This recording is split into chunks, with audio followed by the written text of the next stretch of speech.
I'm still at the Golden Thread, and I have Mark Hackett, architect extraordinaire. Forum for Alternative Belfast. Yep. Exhibition opening tonight with Draw Down the Walls. Really exciting to be in here. Forum for Alternative Belfast, you know, I'm a big fan of anyway because I just think it's brilliant what you're doing.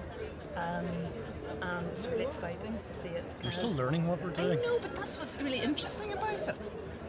I went to part of your summer school, really enjoyed it.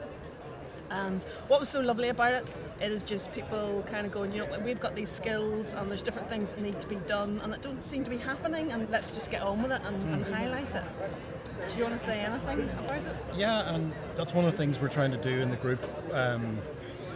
With Drawing Down the Walls is a group of about 4 different organisations, and we're also working with other not-for-profits, think tanks, expertise on health, healthy cities, ecology, engineering, architecture, community aspects to do with employment, and really seeing how you can come up with a cocktail or a social contract for how projects should be done. So thinking about it in more of a holistic way rather than here's a building, let's sort out your life, and by the way we'll stick a wee wall in there, we won't have any trees and there's no shops, and let's just stick a motorway right up the middle of it and there's no services, and suddenly, miraculously, society is supposed to all be happy. Yeah, because, you know, we have to remember that nobody's planning the city at the minute. We always talk about the planners in this country as if the planners are empowered to plan anything. Whereas, you know, there isn't actually any planning goes on about anything. So somebody builds a lot of new housing over here, for instance. Nobody thinks to open a school for about 4 years later. School? Yeah. What do you need schools for? So you have to demand and wait for the people to come. Now, in every other European country, you would plan the housing and the school and the nursery school, and all those things together. And you would plan the road at the same time as the housing, and you would plan the park, and you would plan where the business would go. But we don't do any of that here. Everything's random, and out of that random comes a kind of level of chaos, which in Belfast's case isn't working. So it's not a lively sort of chaos, as we know. You know, we're sitting here on a beautiful evening, but the rest of the city is dead at 6 o'clock because nobody lives here. So that's the problem with Belfast. It's the wrong kind of chaos. Well, certainly it is on that. I mean, I love the fact that the areas that you took for this summer school, because we've been North Belfast and then up around the Shankill, because I used to work for North Belfast and all the issues and all the things that we came across.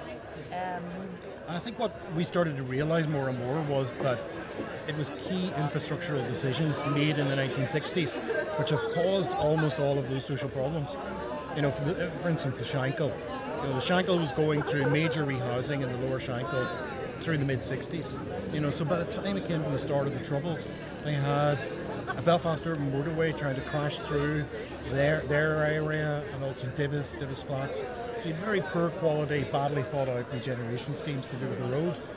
But they also killed the Shankill Road as a shopping street. So it's only the bit where they stopped. And you can see that line today where the shops still survive on the Shankill Road. But the lower Shankill, its shops were cleaned out in the mid-60s, and people forget. And they walk around now and they think, this is all to do with the Troubles. And it's not to do with the Troubles, it's got to do with bad planning. And I know you have a number of workshops and different things on for, or maybe you don't know about them yet. No, over the period of the exhibition being here, and well, I think it's that approach of, you know, we say a workshop as people sitting around a table. So that's one of the reasons why part of the exhibition is the 2 tables which will come together for talks, linen covered. And the idea of the table, and sometimes the idea that you can bring your own chair. So we're going to ask people to bring their own chair to the meeting, especially important people. That's great. I like that. You bring your chair and you sit at the table, and the great thing about a table is that's where things get thrashed out. So creative ideas happen around a table generally with a collaborative process. So if you want to have a collaborative process, you need a table. And the table is where people draw, it's where people talk across and think. And it's where discussion, shout at each other. That gets resolution. Yeah. I was sometimes joking. Yeah. Somebody was joking about Che today, and we were looking up some Che Guevara quotes, and I heard a great line from him. I think he said something like, you know, silence is just conflict by other means. You know, so it's a good line from Che, because some of his quotes are not that. The Mac, we're looking forward to it. Yeah, I'm looking forward to it too. Are you at that point where you see the end of it? Yeah. It's kind of interesting in the last month or two, really It's starting nice to see spaces come together. Yeah, it's nice to see. I mean, I haven't been in around from the tour, but it's nice to see things from the outside all take shape, and it's just really exciting. It's coming together I don't inside. know why. The theatre And now is how actually often there. do you sleep? How often do you sleep? Sort of last night I got 2 hours. But then tomorrow night, The only I'll other have person I know 14. who ever did that was Margaret Thatcher. Yeah, well, I'm not like that because I have 14 hours sleep the next day. So, No, that's good. Well, thank you very much, and Okay. good luck. thank you. We are here with Charlotte. No, Charlotte. One of the artists participating in the Multiples exhibition, and Charlotte runs Belfast Puncher and makes all sorts of wonderful things out of rubber. I break all sorts of ice at parties.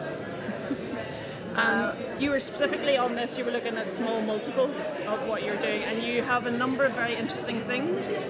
Can you?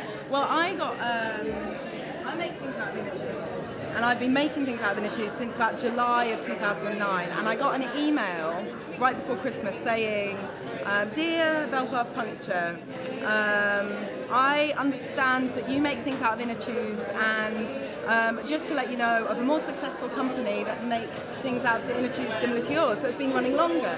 And it was such a threatening email, like it was almost libelous what this woman was saying, or that I tried to look her up and there was nothing. So I thought that the only way of making it, democratizing the making, would to be make a pattern so that everybody. So my idea is that everybody could do this. I don't think it's limited to me using inner tubes. Lots of people use inner tubes. So that's why I wanted to make a pattern as opposed to a limited edition item. I really love your big. You have like big fat boys. So I love you have the big bean bags. It's really nice. And the wallets, the different things. So I've made lots of things, and interestingly, like I made a kilt as well for International Women's Day, and I've just made lots of. It's really good fun. So what you have is a pattern. So I have. Yeah. So you've got 2 patterns. You've got one that is mass produced or an edition of 50, and one of them is an edition of 15 that is screen printed.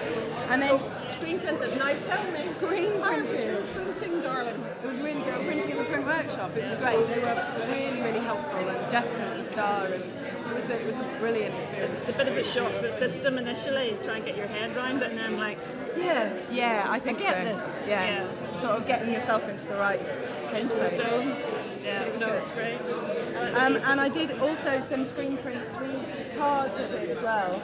The Bike Me to the Moon cards, which are also screen print. And then I make earrings as well out of the valves of the inner tube, so that there's nothing sort of wasted. And you have one that you can put on somebody's mouth so they can like twist it, so it can kind of like the hot air stops coming out. No? No, but maybe I should. It's a good idea. It's a good idea. Okay, thank you very much. My pleasure. And Ben, what do you think of the exhibitions here tonight? I've seen this multiple one before, and I think it's absolutely brilliant. I love it.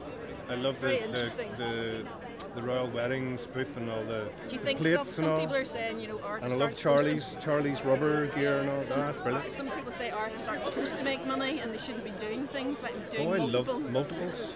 I've always loved the idea of multiples. There used to be a catalogue in the art college and the library all about multiples, and like I think me and about 2 other people, the only people that actually looked at it and thought about it. You know, it's absolutely amazing stuff. All sorts of wee books and objects and things, and I was fascinated by that. So you like Charlie's specifically, and then the royal wedding stuff? And the plates. I like the idea of doing stuff on plates, because I always want to do that myself. I really like to do that. Print on a plate and yeah. Cool. More ideas then? Yeah. Thank you.